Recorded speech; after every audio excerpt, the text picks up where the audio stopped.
All right, then, continuing on, we are now in part 15 of Feminism, Satan's Plan to Destroy Your Family. If you want to follow along, you can go to creationliberty.com, go to the search bar, type in Feminism, Feminism, and that will get you to the article, Feminism, Satan's Plan to Destroy Your Family. And if you're listening by YouTube, you can click the link in the description. That should take you roughly to where we are. Because we're now in a section I called Exposing the Secrets Behind the Feminist Movement. And I started out by quoting someone. Now, this woman's name is Laura Southern, and in the anti-feminist movement, there seems to be a popular person because she's a female, right? And it seems like the females in the anti-feminist movement are given a higher status as well. And I wanted to quote her because there was something she said I thought was worth quoting, but she works now for what's called the rebel media, and I definitely do not encourage people to listen to that. I listen to them some. It is incredibly vulgar. There are some incredibly wicked people involved in that, and I definitely do not encourage Christians to listen to that. I checked it out for a little bit, and that's as far as I needed to go. But there's something that she said, because she started to gain some popularity because she made a YouTube video that kind of went viral. And she held up a sign which said, "I don't need feminism because I believe in equality, not entitlements and supremacy." Because that's a good overview of saying what feminism is actually about. It's about entitlement, it's about supremacy. And this woman's not any kind of Christian in any sense. I'm just saying that let me quote her. Here's what she said, quote, "In feminism, we do not see equal representation of men's and women's issues. Despite popular belief, feminism is not, in fact, a synonym for equality. I'm not trying to say that men have more issues than women. My point is that both genders have issues, and to argue that feminism is a movement for equality and doesn't just represent one gender's issues is, quite frankly, ridiculous. So this is why I'm not a feminist. I'm not a feminist because I believe I should prove I'm worthy of a job rather than having it given to me to fill a quota," end quote. And I thought that was very well said, simply because that's what they're doing. You see, these feminists, they say, we can do anything a man would do, we don't need men and all that, but yet it's almost like they want to have jobs so that way they can fill they're forcing the men to fill a quota. Give me a job. Give me this higher paid salary that I haven't earned and don't deserve. Give me, what feminists are doing is asking men to, or not asking, they're demanding men give them these things. They're trying to say that they're better than men and they don't need men and women are the queens of society and they should be treated blah, blah, blah, okay? But yet what they're doing is demanding more from men. They already get a bunch from men, and now they're demanding more. And these men, without any proper backbones, are just kind of going along with it, for the most part. After all, Mr. TV told them these things. They must all be true, That's the way people approach the subject. But anyway, I thought that was really good. What she said is just filling a quota. Why would you think, even just take it from a feminist perspective for a moment, why do you think that you've succeeded in anything that you're preaching about constantly, with all your picket signs and doing all these disgusting wickedness that they're doing, these topless protests and everything? Why do you think that you're actually achieving anything when still you're just being given everything? I mean, if you really want to go out and earn it yourself, then go out and earn it. And that's why I quoted from Judith Sheindlin, who's Judge Judy. I quoted from her in one of the earlier parts of this teaching, is because I was showing that even she was saying, look, feminism didn't help me. Feminism didn't do anything for me. I'm not a feminist. Even though that wicked feminist Katie Couric tried to drag her into it, she says, no, Katie, no, listen here. She says, you work hard and you get the door prize, and that's it. And I like that. I mean, that's true. Sadly, Judith Sheindlin, she's not a Christian or anything. I want her soul to be saved, but just in what she said there, I really appreciate what she said, because that's true. If there's a woman out there, and I'm not saying every woman necessarily needs to go and get married. So there's some women that actually do enjoy having a career or a business or doing those things, okay? I'm not saying that they don't. I'm just saying God put into them specific core desires that we talked about last week, okay? God put in them those desires, and those desires are going to spring forth at one time or another. But there are some women who do that. Well, if you want to do that, then go work hard. Work as hard as a man, and guess what? You'll get paid as much as a man. Be willing to sacrifice for the money, for the resources, for the income that you get. If you will sacrifice as much as men do to get that, then you'll make as much. But you see, the problem is that most women don't want to sacrifice as much because they want to be a mother, a wife, a homemaker, and there's nothing wrong with that. It's feminism that says there's something wrong with that. In fact, it is honorable, and it is, to me, I highly respect the women who choose to be mothers and wives and homemakers and stay-at-home moms, because those, look, here's the bottom line. It's something that probably I should have written this in my book, and I don't think I did add this in. Feminism is the only place where that's being downgraded, where the role of the wife and mother is being downgraded, because they keep saying that our society, it just puts women into this slave position, blah, blah, blah. Hold on a second. Look, there have been wars fought. There have been people murdered in cold blood because the person who was murdered called the other person's mother a bad name. They made fun of the other person's mother, and they died for it. Now, that stuff happens. Look at how crazy people get when you speak poorly about their mother. They can speak bad about their dad, and it seems like they can handle that a little bit better. But if you speak bad about their mom, things blow up. Why is that happening if women are so oppressed as feminism keeps claiming? Okay? You have to stop and think about it. Wars are fought over that.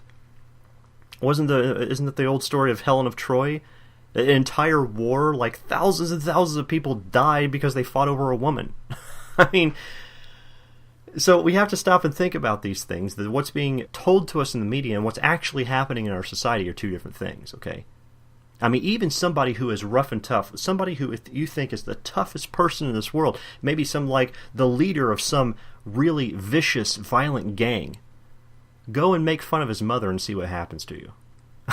You got to tell me that they think women are oppressed. You've got to be kidding me. So the point being is that mothers are actually given a lot of honor. A lot more than I think feminists are willing to portray. And I highly respect the stay-at-home mother because she's being a good mom. She is raising a good and responsible family. She's making sure they're cared and provided for in the best way they can.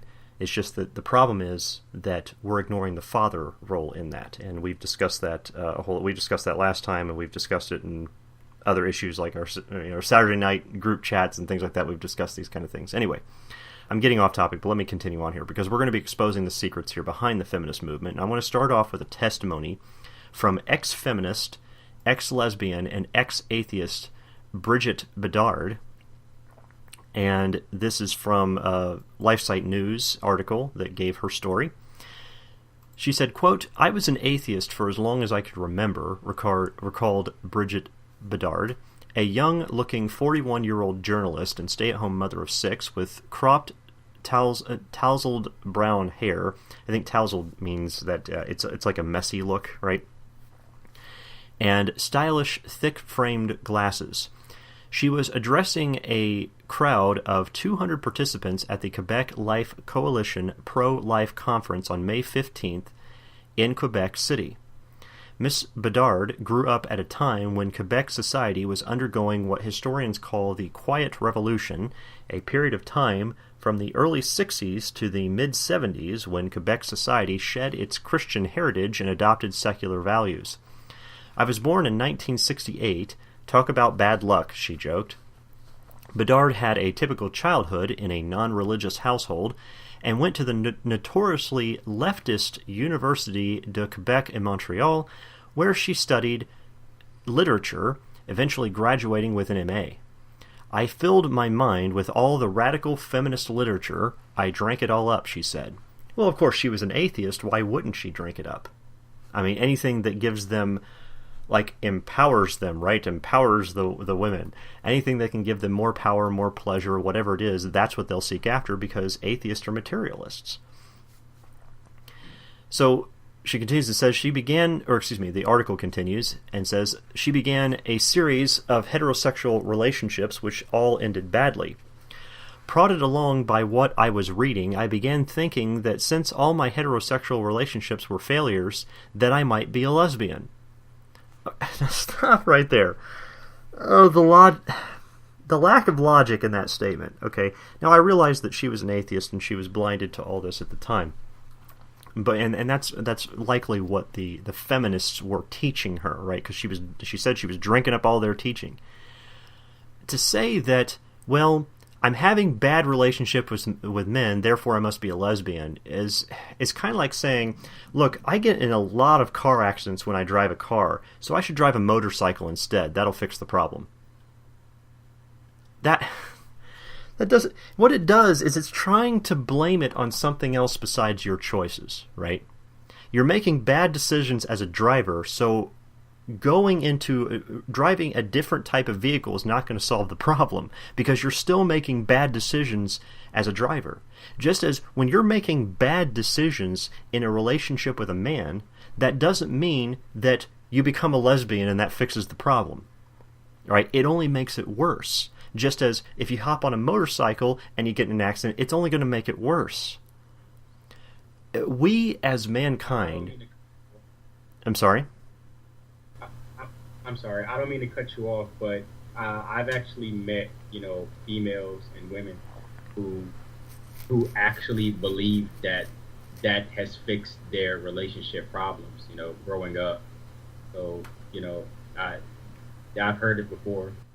Yeah, they'll say it, but we'll see when we go through these testimonies how that's not the case at all. And anyway, if we take a look at this from the perspective that mankind has always had a problem with taking responsibility for their choices. You look even at the Garden of Eden. God said, Adam, did you eat from that tree? Yeah, but, the woman that you made, she gave it to me. It's really your fault. And then, woman, did you eat from that tree? Yeah, but the snake you made, he did this to me. It's really your fault, God. You see, it's always about blaming somebody else, and really it's usually about blaming God. You blame God for your own bad choices, right? It's just like an atheist and revolutionist. What do? Well, why did God make a world with so much suffering in it? He didn't. We made bad choices and destroyed that world. Okay, he had to punish that world because of our bad choices. So we're not taking responsibility that death and suffering is in the world because of us, not because of God. And then, on top of that, what's she doing? And what are these feminists or these lesbians doing? They're saying, well, I made bad choices, I chose bad men, and I made bad decisions in this because I drank up all this feminist nonsense, so therefore, I must have just been a lesbian. I was just born that way. And saying you're born that way, that's blaming God for your bad choices. It's blaming God for your sin. And that's what I'm saying is that, that's the kind of blasphemy that we were covering in Matthew chapter 12 in the first half today, okay, which can be forgiven people, all right? It's just what we were talking about is how blasphemy against the Holy Spirit is not going to be forgiven, but that's a different issue, and it defines in chapter 12 what that is. If you want to learn about that, you need to go, if those of you who don't know, you go to our audio downloads. All the YouTube teachings are only the second half. There's a first half teaching that we have on top of this every week, and you have to go to the audio section on our website at creationliberty.com and download those, and you can get the entire teaching. And most people do not listen to the first and second half. They don't get the actual Bible teachings we do, and I think those are incredibly important because that's helping us build a foundation for what we teach in the second half. And the people that don't get those often do not get the full understanding of what we're talking about here. And so that's why a lot of people, they will only listen to these YouTube teachings, but they won't actually listen to the Bible teaching as well. There's a lot you're going to miss in that. So, anyway, let's continue here. What I was talking about was that we're always blaming somebody else, right? And that's what's happening here. So it continues and says, and in fact, she dove into the lesbian lifestyle and admitted that she reveled in it for quite some time. It was actually a very good time in a way, being with a big gang of girls, tearing up the town, chain-smoking like there was no tomorrow. I was also very sexually active. Despite the fun and excitement of the lifestyle, she felt broken, she recalls. I was a mental wreck. I just felt that I was spinning out of control, that I was keeping up appearances, but I was miserable inside. See, and that's the point that we were just addressing to what Jadric was saying, where they keep saying that there's lesbians who will sit back and say, oh, that they're really happy with their life, but they are actually miserable. They're absolutely miserable. How do I know that? Now, they'll deny it up and down, left and right. They'll tell me how stupid I am and how ignorant I am of all these things. They can say that all they want, but you see, I know the truth of the Word of God. And the truth of the Word of God tells me that women have a desire for their husband, not a desire for another woman. So when God puts that desire in them, I know for a fact they're miserable, no matter what they tell you, okay? And in fact, I'll go a step further, and I've talked about this in the past, I think, but I want it definitely applies here. There was a girl I worked with once when I was working security, and when you are working with another security guard in a building that has 0 people in it for 8 hours, you have nothing better to do but talk about everything, okay? So we're sitting there, all we're sitting there is a basement level just staring at cameras. I mean, we would have to go on a tour of the building every hour, right? Which would take about, it was every 2 hours we would go on like a 15-minute tour around the building. We'd do that every now and again, and then it's just basically sitting and staring at cameras, so you've got a lot of time on your hands.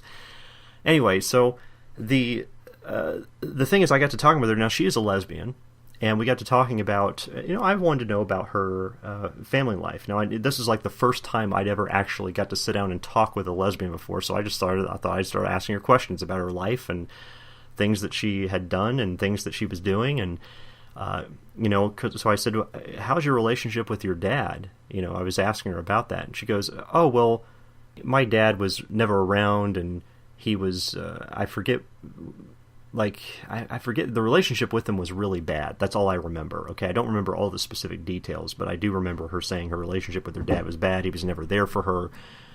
May have been some abuse involved in there at one point, that kind of thing, right? And I said, so, just confirming that she had a bad relationship with her dad, but she says, but I turned out just fine. Because we were talking about, how people who have bad relationships with their dad end up making very big mistakes in their lives, and they end up falling into some big traps, and bad stuff happens to them a lot. And she says, well, I turned out just fine.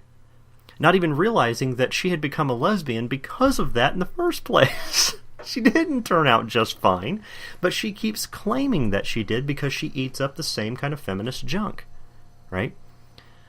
And I don't believe she was, well, I don't know. There was, there's other stuff about that I'm not going to get into, I don't think is really relevant. There's some stuff I suspected there of some things I've talked about in here, but I don't want to go into speculation. I think I just want to stick with the facts here.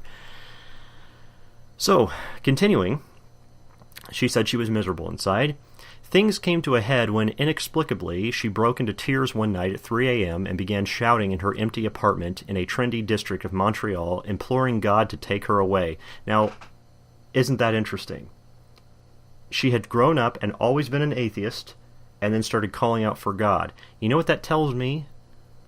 Atheists know of the very God we're talking about. Just as the Bible says, they know of the very God we're talking about. But they deny him in iniquity, the Bible says, meaning that it's in their unrighteousness they deny him. In their sin, it's because of the sin that they deny him. They want to be able to smoke and drink and have sex and do whatever they want to do, no matter whenever they want to do it, without having to be accountable for their actions. That's why atheism appeals to these people so much. That's why feminism appeals to these people so much. It's not having to take responsibility for your choices.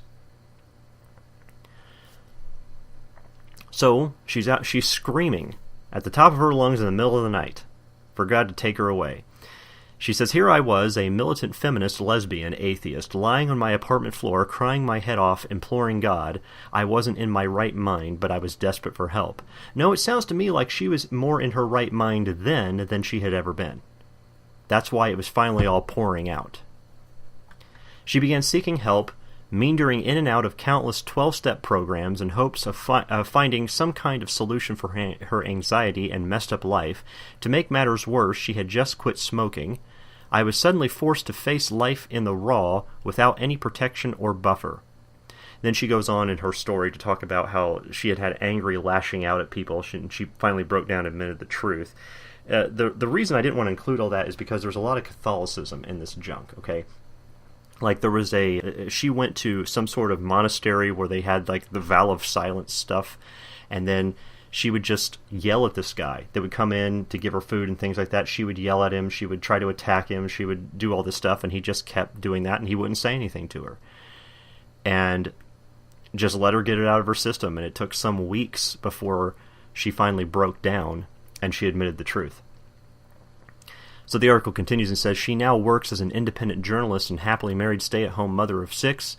Life for her now is not all peaches and cream, however. Remarking on the difference between her life now and in her lesbian days, she quipped, living with with a man is definitely a pain, but living with a woman all the time was a living hell, end quote. And I had to, and I know what men are thinking, I had to. I was like, yeah, join the club. That's what we think of sometimes. But no, living with a woman is not a living hell. But as a woman, it would be. Definitely as a woman, it would be. Because, well, for a lot of reasons. I mean, it's just everything that they're designed to do, you're now trying to fulfill roles you weren't meant to fulfill. And so it goes against every single God-given desire that you would have. And so her anger and rage was really because everything she was living was a lie. And you see, all these other raging feminists, they're acting that out in the same that same exact unjustified aggression against all men, saying all men are evil, all men are wicked, all men should die, right? Kill all men. They're taking the bad choices they've made and the things that are happening in their lives like that, and they're taking it out on men instead of saying, did I choose certain things? Did I make bad choices? But you see, again, they can't be held accountable for any of their bad choices because they can do and say no wrong. After all, they're females. And that's why I quoted those things in part 1 of this teaching. I quoted all the things that I did, is to try to show you what they actually believe, what their philosophy really is. And I told you by the end of this, I think that's what I mentioned in the very first part. I have to go back and listen to it. I think I mentioned, I was like, when I get done with this, you're either going to hate feminism or you're going to hate me. One of the two. And so far, I think I've proved that. You're going to hate one of them. Sarah Giromini, I guess, former Italian feminist, who was known in her feminist days as Sarah Winter. You can actually look her up on YouTube, Sarah Winter. She has come forward publicly and denounced feminism. Now, of course, you'll probably have to get a translator because she's Italian, okay? Now, this woman, she participated in the topless protests. She made all sorts of hateful videos. She wrote a bunch of hateful articles. She actually got really popular. Until 2015, she came forward with the truth and asked for forgiveness. And this is from WorldNet Daily in an article they have called Ex-Feminist Apologizes to Christians Shocked by Forgiveness. Now, first of all, before I read this, I need to make note. A lot of these people are turning to the Catholic Church. So they're coming out of one devilish thing and going into another devilish thing that's going to lead them straight to hell. And I think this is really sad. I want them to be saved. But they're really turning to the Catholic Church on these things. However, when she apologizes here and she says Christians, she really means Catholics, okay? And I'll show you what I mean. She says, quote, lesbian and bisexual women have much more voice and respect within the movement. Now, before we continue, I think I've already mentioned that before, that's exactly what they do. If you're a lesbian or you're bisexual in the feminist movement, you see, that's considered rebellious. And the whole thing is rebellion. So, if you're more rebellious, you're given more respect within the feminist movement. And why? Well, because if you have nothing to do with men and they're all about man-hating, that's what the whole thing is, it's sexism. The more sexist that you are, the more you will be given a voice in their movement. It just makes sense. And she says, so in the search for recognition of my struggle, with each day that passed, I deconstructed my heterosexuality and was substituting it with an artificial bisexuality. She says in a December 15th YouTube video titled, I Ask Christians, again, Catholics, for forgiveness for feminist protest. I saw the feminist movement cover up for pedophiles, Germany warned. I saw the feminist movement persecute women. I am a witness to the fact that today in the feminist movement, women are not of any importance, but serve as fuel for the fires of hatred that the feminist sect cannot allow to die, end quote. Now, we're going to get to all that. I'll get to all that in just a moment, okay, because there's a number of things we have to address in there. But she's right. It's a fuel for the fire of hatred. They already have a hatred of something, and feminists are just fueling that fire. Instead of the women not letting the sun go down on their anger, as the Bible says to do. The Bible says there's so many people that teach like you're not allowed to get angry. If you get angry, that's hatred. Wait a second. Not all hatred is bad. Number one. Okay. You can hate evil, and that's good in the Bible. Also, not all anger is bad. Anger, it can be good to get angry, but the Bible says don't let the sun go down on it. Meaning that don't hold on to your anger in through your bedtime and then keep it overnight and then wake up with it the next morning. You're not supposed to be doing that. You need to let that anger go quickly. Okay, so the homosexual activity being considered rebellious, right? There's an Australian feminist named Sheila Jeffries, and she authors works that demonstrates her deranged obsession with sex, okay? Now, I got this quotation from a video, or not from a video, from a website. And the website didn't necessarily reference to where this woman said this, but and that's why I want to warn people about this quote. She said, quote, when a woman reaches climax with a man, she is only collaborating with the patriarchal system, eroticizing her own oppression, end quote. So in case you may not have understood what she was saying, she's claiming that any woman should reject any sexual pleasure they encounter with their husbands, otherwise they're rewarding men's so-called oppression of women. I mean, you wonder why there's so many lesbians, is because they teach this junk. Okay? Okay, so you said, Chris, you couldn't verify that she actually said this. Why did you include it? Because I read the titles of some of her books, and I believe 100% that she said this. I don't have any doubt of it. Now, like I said, I could be wrong, but I believe it fully that she said this. Here's the title of some of her books. Anti-Climax, A Feminist Perspective on Sexual Revolution. The Lesbian Heresy, A Feminist Perspective on the Lesbian Sexual Revolution.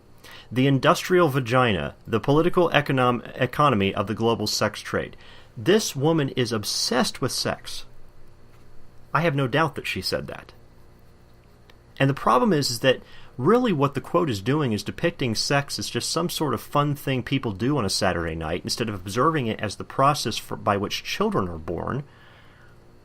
So it's the process of building a family, which God is designed to be pleasurable.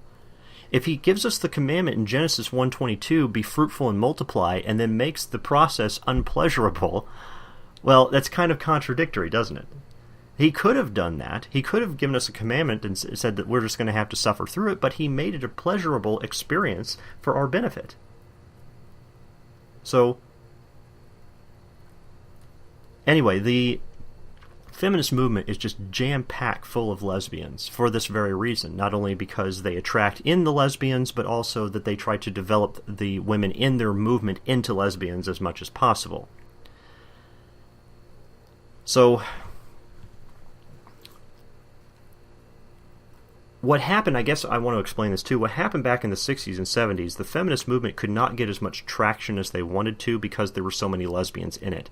When it came out that this movement was filled with just a bunch of man-hating lesbians, it actually started to fail. People started to realize what it was. Until we now get, like 50 years later, And now we're having a situation where homosexuality is being accepted more and more. As it becomes more acceptable, now their movement will gain traction, because when a bunch of man-hating lesbians come out, now the media can't say anything bad about a lesbian, right? You have to say, or can't say anything bad about any kind of gay activity or whatever it is, right? The sodomites, you can't say anything bad about them, otherwise that's considered wrong. That's in the media, okay? But as that happens, now you're going to see the feminist movement pick up traction where it couldn't 50 years ago. So in Romans chapter 1, and like I said, I quoted this earlier in the teaching, I said we were going to come back to it, and this is where we're coming back to it. In Romans chapter 1 and verse 26, it says, "For this cause God gave them up unto vile affections, for even their women did change the natural use into that which is against nature." And right here it's talking about lesbians.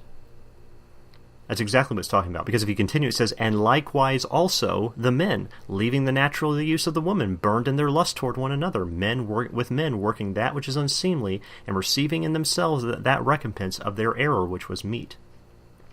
There's a guy that, one of the church buildings my parents went to, that I ended up going to, him and I were friends when I was in high school.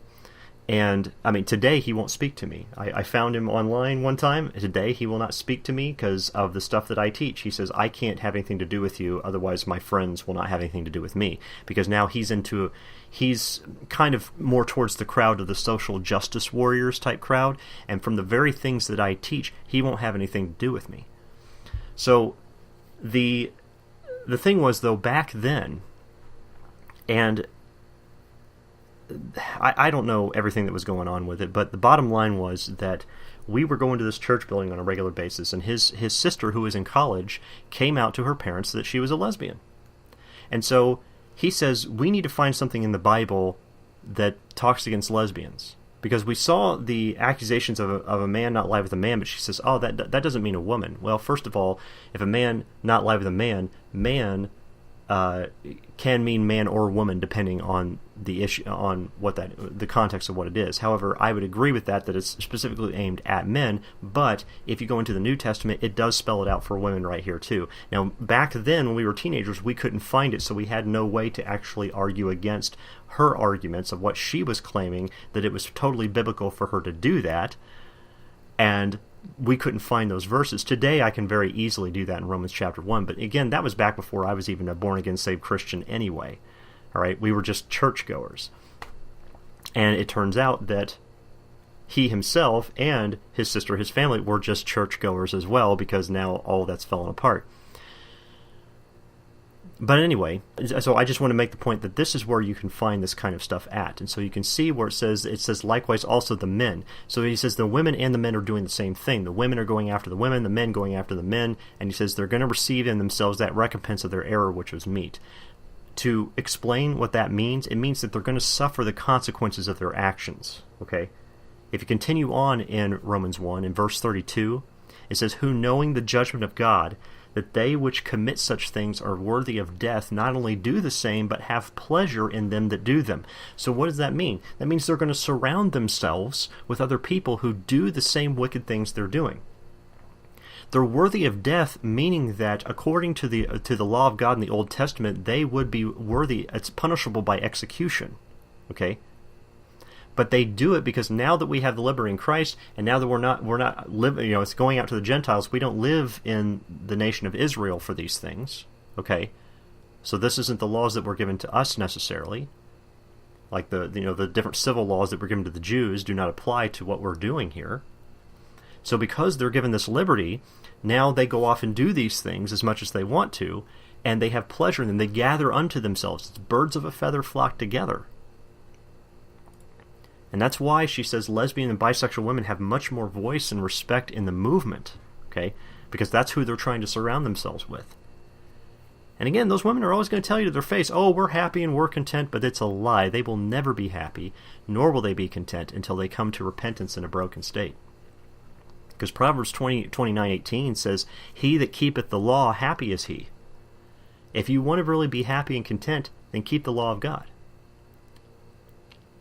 Proverbs 16:20 says, "Whoso trusteth in the Lord, happy is he." Put your trust in God, and that will bring you to happiness and contentment for those things. Hebrews 13, starting verse 4, it says, "Marriage is honorable in all, and the bed undefiled, but whoremongers and adulterers God will judge. Let your conversation be without covetousness," covetousness, that is feminism right there. They want more and more and more all the time. It says, "Let your conversation be without covetousness, and be content with such things as ye have, for he hath said, I will never leave thee, nor forsake thee." So we as Christians should be content with the things that we have. And of course, feminists are going to hate you. Even for that contentment, they are going to have a jealous hatred of that. Because they want that content, they want to be content, but they want to be able to do all their sin and be content. They're not going to be able to do that. But it doesn't matter what they say. It doesn't matter how much they attack you or what they say. Hebrews 13:6, if you continue on with what I was just quoting, it says, "So that way we may boldly say, the Lord is my helper, and I will not fear what man shall do unto me." So Sarah Winter was talking about pedophilia being protected in the feminist movement, and I found that kind of interesting, was doing some research on it. I'm going to give you some quotations from our article and also some quotations from the book that I did not include in the article. When we get done with the book, which we may be finally officially giving the company go ahead with the publishing today, we might be doing that, so we'll see. We've just had a lot of snags, but I think we might be doing that today. But anyway, there's a lot of things that are... they're teaching pedophilia. And they are protecting pedophiles, as Sarah Winter, who was very heavily... she was one of the people who was very popular in the feminist movement in her area. And she's testifying that she saw the pedophilia that was going on and that it was being protected and defended. So we have that, and then it makes sense when you go to things like, for example, some of you have probably heard the phrase the vagina monologues. Most of you probably don't even know what it is, but you've heard that phrase before. It's an award-winning, devilish play that's been written by feminists, okay? And these kind of things have been promoted by big-time things. I think Oprah had promoted it at one time. It's just a bunch of wicked junk. Within the vagina monologues, there is a story called The Little Coochie Snorcher That Could. I'm not making this up. This is what's in there. You can go research this if you want. Not that I recommend it, but you can. The story is about a 13-year-old girl that was raped by a 24-year-old female lesbian pedophile, and the young girl in the play says, if it was rape, it was a good rape. I'm quoting that from the play. Now, there was public outrage at this, when some women started to see this and say, whoa, wait a second, this isn't right. But you see, this is part of feminism. Now, the authors, when they were going to bring these kind of plays to places like Broadway, they had to change the stuff because there was just public outrage about it. So what they did is they changed her age from 13 to 16, and the part about it being a good rape, that line was removed. How does that make it better? It's still the pedophilic rape of a minor, and it's still lesbianism. It doesn't change anything. They think, oh, well, if we do those things, it'll make it better. But you see, all they're doing is trying to appease the public, because if the public wasn't outraged about that, they would have never changed this. They didn't change it because they were trying to do what's right. They still defend and protect pedophiles in this. Another good example of this is a woman by the name of Simone de Beauvoir. Beauvoir, I think is how you pronounce that. Beauvoir is a very popular feminist author. There are many feminists that will recommend Beauvoir's book. It's called The Second Sex. Look that up sometime, and you'll see that feminists recommend this book for reading, especially in different college universities in America. Now, it is well known today that Beauvoir was a Nazi sympathizer during World War II. She helped push the Nazi propaganda through a French radio station. Beauvoir was fired from being a teacher. That was the job she was most qualified for. Now, the reason she was fired from her teaching position was because she was seducing some of her female students into lesbian sex, and then when she got them corrupted and she was done with them, she passed them on to her lifelong lover by the name of John Paul Sartre, who, quote, enjoyed taking girls' virginities, end quote. Now, if you want to see all the references for that, they're in the book, okay? Because I do talk about this to some degree in the book more than I do so in the article, because I've gone in and done some other research and added in new references to different things. So if you want to get the book, you can. That's up to you, okay? I'm not saying people have to, but, you know, because basically the way I'm handling this is the articles on the website are like a draft for the book. I write the articles for information for people to release for free, but if I want to do, the way I thought about this is thought, well, what if I want to do a book later? Well, I can go back and do more details on it, and then what will happen is like the article on the website will be like the draft that you can read for free, and if you want to get the full book, you can. Okay, so it's not that you have to. You can get most of the information just by going to the website and getting it there. And I do these teachings that I put out for free, the audio teachings you can get along with it, where you can listen to this stuff. So that's the only way I could really justify the concept of selling a book, is if I'm at least giving all this information out for free. Okay, so it's up to you if you want to get it. That's your call. And I'll put out, if you want to know when it's coming out, you know, for those of you who probably listen to this later, it'll already be out. You just go to the website and we'll have, probably if you go to the store section, we have a section on there called Store. If you click on that and you look through, you can see what kind of things we offer there. We don't offer a whole lot, and I don't sell hardly. And I mean, the last time we had an order for anything from our store, I mean, it's April, it's mid-April now, and I think last time we had something ordered was last fall. So I don't want people to think that I'm making tons of money off of this stuff. It's just there's some things we've offered to people. If they want to get them, they can, okay? Because most of everything, the help that we get in our ministry, comes from people's charitable donations. That's where it's coming from. So anyway, getting past that, the point is that they're protecting pedophilia, and they're teaching it. They're teaching doctrine from pedophiles, from lesbian pedophiles. So it's no wonder that this is happening. While I was doing research on some of this stuff, I found some Swedish news articles. What happened was that in Sweden at the time, they were having some Arab refugees who were coming into their country, and those refugees were well known in their community to be rapists that were actually attacking and raping the women in their community. So about 200 Swedish men decided to take matters into their own hands, and they attacked this group of Arab refugees because the police weren't doing anything about it. So they got up and they did something about it themselves. They said, we're not going to let you harm our women, and they got up and attacked them. To which you guys are probably saying, wow, that was really noble and brave of those guys to stand up and do that. But the feminists began to protest not the rapists, they protested the white Swedish men who came to their rescue. So what that means is that they would rather be raped by foreign visitors than to have their own Swedish men come to save them. See, they don't want to be grateful to these men in any way. They don't want to say, oh, these men really came to our rescue. These are really kind and gentle men who really love and care about us. They don't want that. They need there to be a problem. They need for there to be a reason for them to complain, and so they would rather be raped in order to have a reason to complain about men.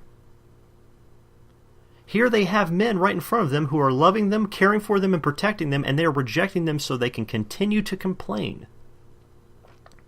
Because again, it's much easier to get a woman discontented than a man. And women understand, and all women understand this, okay? I would say every single one of them understands this, that there's a little bit of them that likes it when they get that attention. They like it when there's that sympathetic attention there for them. It's something that they really crave a lot of times. But the problem is it can be an addictive feeling to go through that sympathetic attention that you get. And that's what a lot of feminists are doing. They like the fact. That's why there's so many people that will hate that I'm doing this teaching, is simply because of the fact that it's destroying the excuse that feminists have given themselves to gain that attention. That means they're getting attention and help that they don't deserve and haven't earned. And they don't want to think that they're in a position in which they are guilty of something. They're guilty of a lot of things. And they don't want to be in a position to where men have actually loved and cared for them and helped them, even though it's happening to them every day. Just like I said, there, I gave the example earlier where there are, there's women, they love to have electricity, but they don't want to be a coal miner. There's women that love to have clean water, but they don't do the digging and the plumbing and everything else you have to do to dig the wells and get all that water in there. And work on the pipes. They love to have clean bathrooms, but they don't want to put their hands into a septic tank and do all the dirty sewage work that's got to be done with it. I mean, women are enjoying continually on a daily basis the things that are being provided from men who are sacrificing to make those things possible. And they often don't even think about it on a daily basis. Because men don't sit around complaining about it on a daily basis, so we don't end up thinking about it. Because again, the squeaky wheel gets the grease, doesn't it? And women know when they get up and they complain and they bicker at the guy over and over and over for what he's suffering. He tries to fix the problem, but then what he does is he suffers in silence. Most of the time. I'm not saying all the time, but men often suffer in silence. They just take it. And that's what I think a lot of women don't really, acknowledge a lot of times. Now, me, I don't know that I'm one of those, okay, because I get whiny sometimes, especially about some of my injuries where I have in my spine and things like that. I get very whiny. So, but men do often suffer in silence. They just take it. And I remember in the past just working different jobs in which I was taken advantage of a lot in some of the jobs, especially for the work ethic I had in some of the jobs I was doing, and I watched certain women take advantage of me for that. There's long other stories I don't want to get into right now. Maybe I'll get into them when I start doing the final parts of this teaching. It depends on if it comes up or not. But anyway, let's get back to the point at hand here. Witchcraft is another thing that's become incredibly popular in feminism, and it makes perfect sense that it's become incredibly popular. Because here's the thing. Remember, just a moment ago, I was talking about how feminism is all about rebellion. You have to have this rebellious spirit to be a feminist, okay? And that's why they give, the more rebellious a woman is, the more sexually explicit, the more promiscuous she is, the more lesbian she is, the more she can, violate anything, to any law of God that she can violate. The more she does that, the more she is protected, the more she is lifted up in their society. Well, it makes perfect sense that witchcraft goes hand in glove with that. Why? Because of 1 Samuel 15. In verse 23 it says, "For rebellion is as the sin of witchcraft, and stubbornness as iniquity and idolatry." Okay, rebellion is as the sin of witchcraft. It's saying these two are likened unto each other. And from this article, this is from the Huffington Post, an article called "Why the Witch is the Ultimate Feminist Icon." It says, quote, "Witches are having a cultural moment.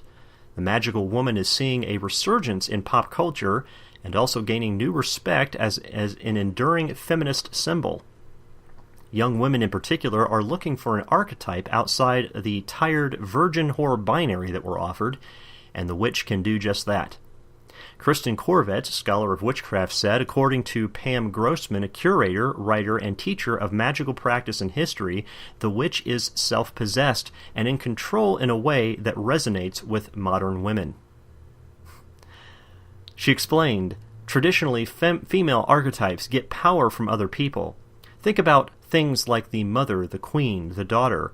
These are all lovely archetypes for women, and yet they're deriving their power from their relationship to other people, whereas the witch, she has power unto herself, end quote.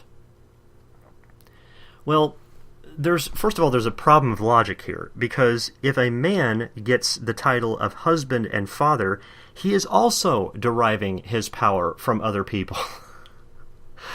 Well, duh. Okay, she talks about this as if this is uniquely feminine. You've got to be kidding me.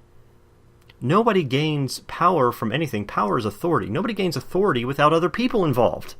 If there's nobody else around, and you're the sole person on a deserted island, yeah, you're the highest authority, but you don't really have authority when you're the only person there. What authority do you have? But she says the witch, she has power unto herself. Right? That no wonder it's a feminist icon. And I have images on the website where you can see of there's these witches, these feminist witches that are out on a sidewalk. They're casting spells. They're doing their witch circle magic. They're casting their spells out on the sidewalk in the street. See, and this is something that is not uncommon. This is becoming more and more common with each passing year. This is an article from the Modern Pagan News and Community called "Witch Stages Ritual to Protest Housing Inequalities in Chicago." It says, quote, "On February 6, 2016, a performance collective named Witch." Now the word witch I am using there is all capitals. It's an acronym. WITCH, which stands for Women's International Terrorist Conspiracy from Hell. I'm not making that up. That is exactly what they're called. Okay? It says, "We'll be hosting a ritual protest in Logan Square in support of local housing rights." Now, what do they mean by that? See, local housing rights, it's communist laws communist regulations they're trying to put in effect, okay? It's under the pretense that housing is some sort of natural-born right. Having a roof over your head is not a right. Having clothes on your back is not a right. Having food in your belly is not a right. Those things are privileges, not rights.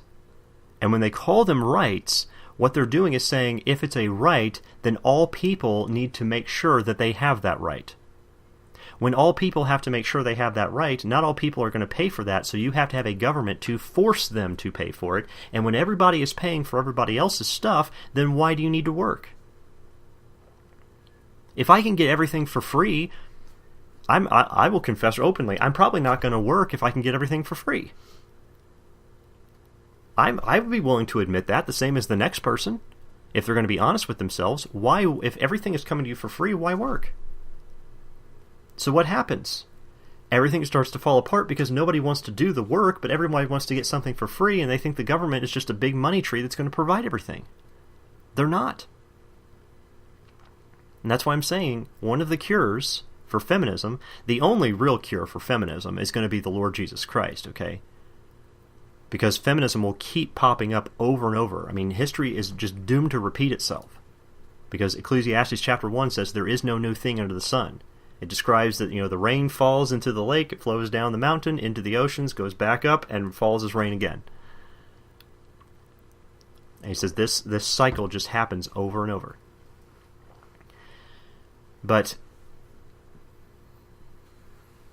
anyway, the point is that the communism that they're promoting there is going to destroy the nation. It's going to leave the nation broke, and when the money runs out, then you're going to see like a huge conversion away from feminism. There's no more money? Well, we need to find some men who are going to provide for us, okay? Because they still don't want to go out and do the work as much as they say. We want these big executive jobs. A lot of them really don't, okay? Because of the amount of work that's involved in them, they're going to end up being miserable for a lot of the reasons we've already discussed.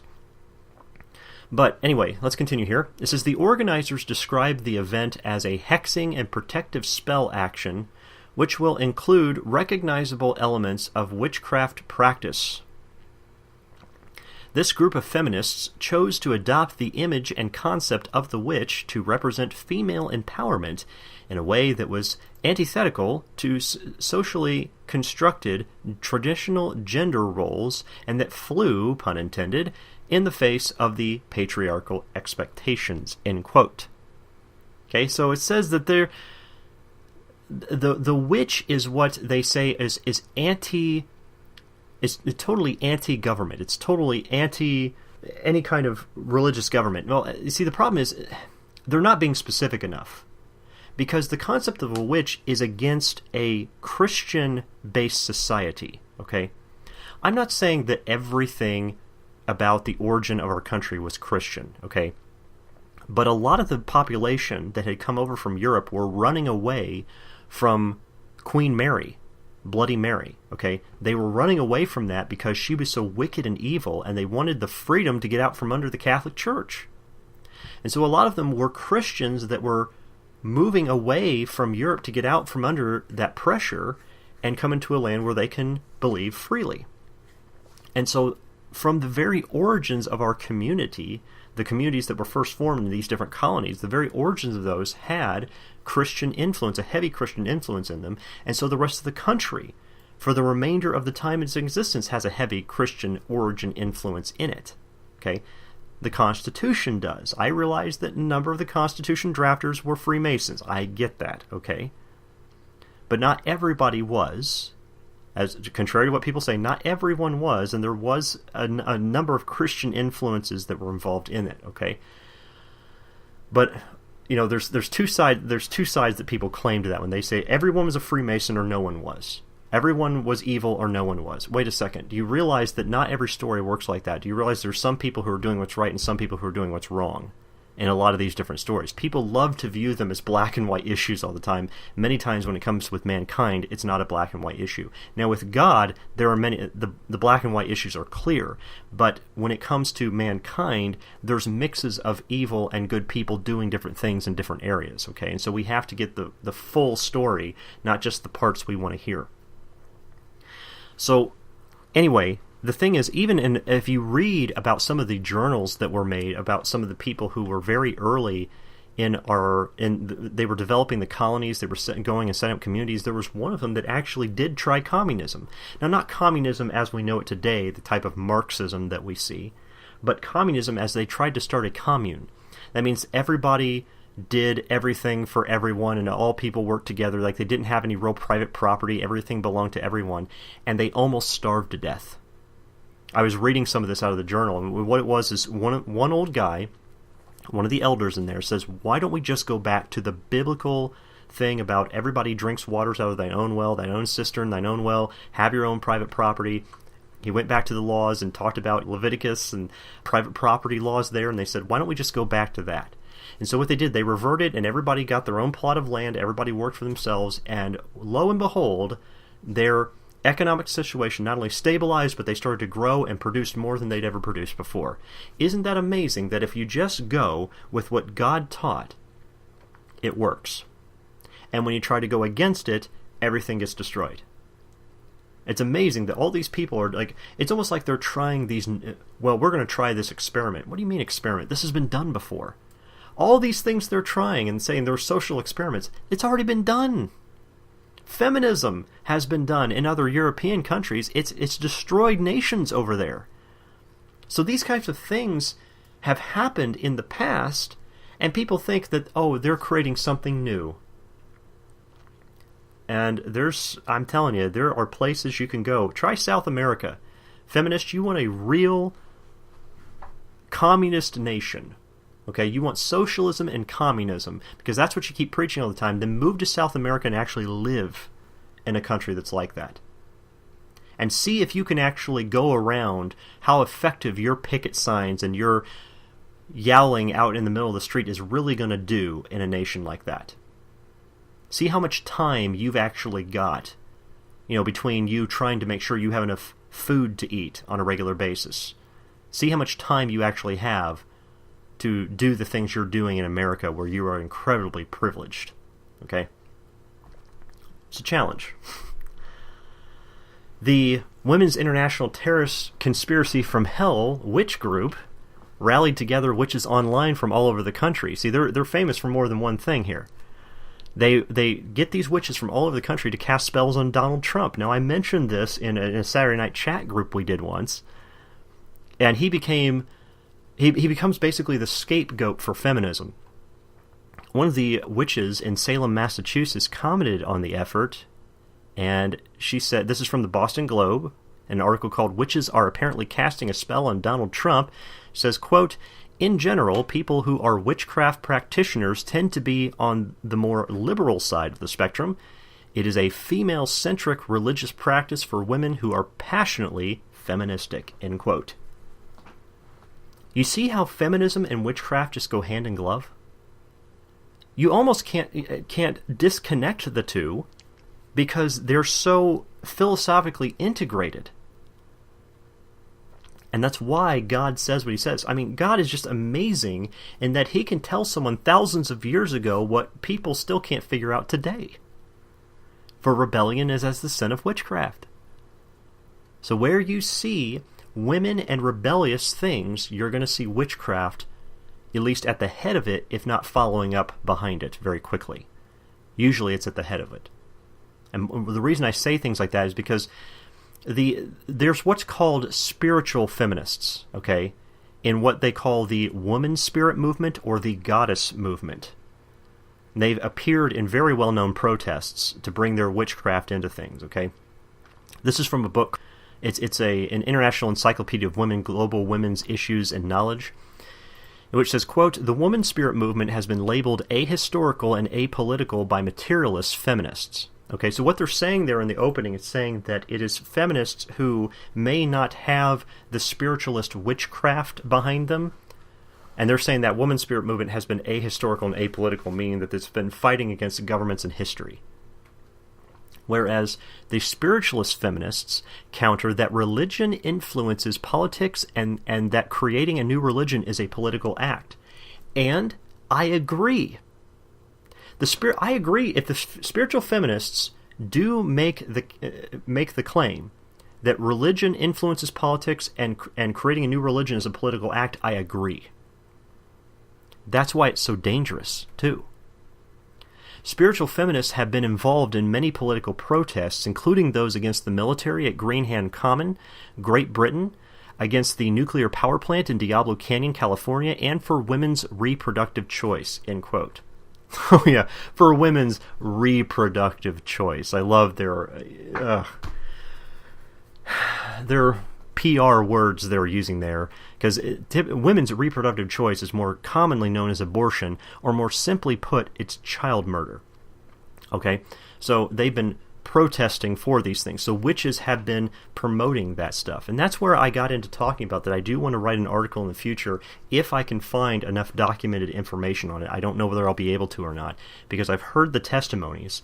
So I suspect it is true, at least to a certain extent, that there are a number of witchcraft altars hidden in different surgical rooms where they will have abortions, these abortion clinics. There are places where they'll have a witchcraft, where they're doing white witchcraft in order to do their white witchcraft, because people always do that. They think that white witchcraft is good witchcraft and black witchcraft is bad witchcraft. That's the mindset, the childish-like mindset most people have in that. It's all evil. Black, white, any area in between, it doesn't matter. It's all evil. So what they'll do is they'll have a white witchcraft altar into which they, in order to cast certain spells, they need a human blood sacrifice. Much more specifically, they need a child sacrifice. And so what they do is they take the abortions of these women and they use them as child sacrifices in order to cast their spells. And so if I ever get an article finished on that, I'll provide a link on this teaching in order for people to get to that. But there's a number of things I really have to work on and finish first, because I've got a list of priorities of things I need to get done first before I continue on to that stuff. But it's only if I can find enough documented information. So I want to look at that with my own eyes and see it first before I continue on to that. But I have heard testimonies that is the case, and to me it actually makes perfect sense. I don't know why that wouldn't be the case, because a lot of them, they still teach. They said, oh well, if you replace the blood sacrifice, they'll say, with chicken blood. There's a lot of witches out there that will use chicken blood instead. They'll order it in order to use it to pour it on their altars and use it for their spells. This is not uncommon, okay? I want to make sure people understand that. In witch covens, this is not uncommon. And some of the stories I've heard of abortion sacrifices being used in witchcraft, I'm not even going to talk about here. It's so vile and disgusting. I'm not. I want to make sure that I document what I'm finding on this before I even talk about it, because it's so disgusting. I don't even want to talk about it here. But I mean, witchcraft is still going to be foundational to feminism. Just getting back to the point, okay? And feminism, I mean, the abortions, they're just treating it like, oh, this is just it's a parasite in the womb. I'm going to talk about that a little bit later in this teaching on feminism. But this, they're talking about this child's just a parasite in your womb. It's no wonder. See, feminism is promoting. I mean, it's endorsing and promoting abortion. It's promoting murder. It's promoting homosexuality. It's promoting pedophilia. and adultery and idolatry through paganism. Feminism is promoting about every single sin you can think of. Covetousness, theft, because they want to take from men over and over. I don't know of a sin in the Bible that they're not covering. They're doing everything. So I'm not done talking about this. I mean, we're running out of time for today, but I'm not done talking about this issue of feminism and witchcraft. We're going to go into even more details on that, and how feminists, many of them are openly saying, look, yeah, we're anti-capitalist. Witchcraft feminism is totally anti-capitalist. They don't want a free market society. They want a communist society. We're going to talk later about even feminists saying that black people have more witchcraft than other people, and they should use their supernatural powers to control people. I'll quote you some stuff on that later. We're going to go over some more ex-feminist testimony, even talking about some very popular feminists whose daughters have gone on to reject their doctrine and teaching. We'll see that next week. Does anybody have any questions or comments about anything I talked about today before we close?